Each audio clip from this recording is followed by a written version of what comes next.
ज्या पद्धतीनं मी गेल्या विधानसभेची निवडणूक पार पडली, जी लढवली, त्याच्यामध्ये आदरणीय पक्षप्रमुख, शिवसेना पक्षप्रमुख उद्धवसाहेब ठाकरे यांनी मला ती निवडणुकीला उभं राहण्याची संधी दिली.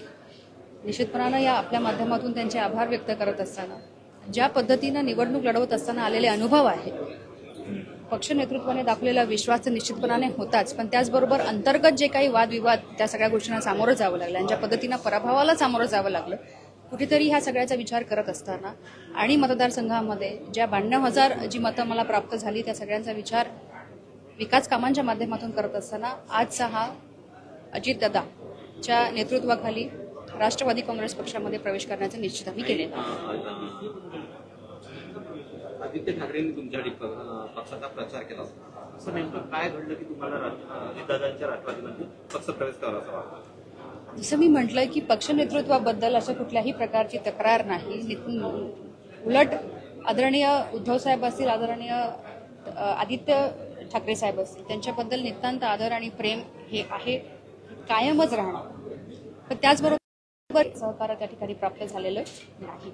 मला असं वाटतं, ज्यावेळेला एखादा पक्ष उमेदवारी जाहीर करतो, त्यावेळेला पक्षाच्या वतीनं आपण निश्चितपणानं तो उमेदवार कशा पद्धतीनं निवडून येईल ह्यासाठीचा विचार आपण करत असताना आज माझ्या मतदारसंघामध्ये ह्या सगळ्या प्रक्रियेला आम्हाला अतिशय वाईट अनुभव आला असल्या कारणाने आम्ही हा निर्णय घेतलेला आहे. पण त्याचबरोबर स्थानिक लोकांचा विचार करत असताना विकास ह्या दृष्टिकोन डोळ्यासमोर ठेवून आम्ही हा पक्षप्रवेश करतो.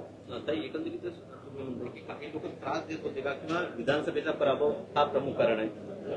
या संदर्भात तुम्ही उद्धव ठाकरेंशी काही चर्चा केली होती का? साहेबांशी सुद्धा चर्चा झालेली होती. त्या बाबतीत त्यांना सगळ्या गोष्टी ज्ञात आहेत. अशी कुठलीही गोष्ट नाही की ज्यांना आम्ही त्यांना अंधारात ठेवून करतो आहोत किंवा केलेल्या आहेत. पण मुळात मला असं वाटतं की जे स्थानिक नेते आहेत, जे पदाधिकारी आहेत, त्यांच्या माध्यमातून कुठेतरी आपल्याला पक्ष वाढावा अशी भूमिका त्या ठिकाणी म्हणजे आपल्याला पाहायला मिळालेली नाही.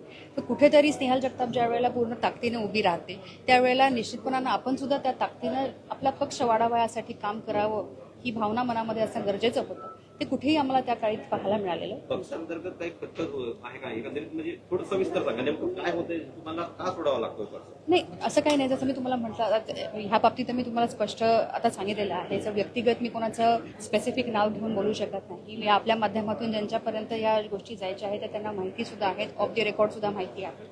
फक्त माझं इतकंच म्हणणं आहे की ज्या 92,000 लोकांनी माझ्यावरती विश्वास दाखवला, आज त्यांच्यासाठी त्यांची विकास कामं होण्याकरता आणि महाडला एक वेगळा ऐतिहासिक महत्त्व आहे, ते जतन करत असताना पुढील काळामध्ये जास्तीत जास्त डेव्हलपमेंटच्या दृष्टिकोनातून महाड कसं अव्वल ठरेल ह्यासाठीचा आमचा हा प्रवेश असणार आहे.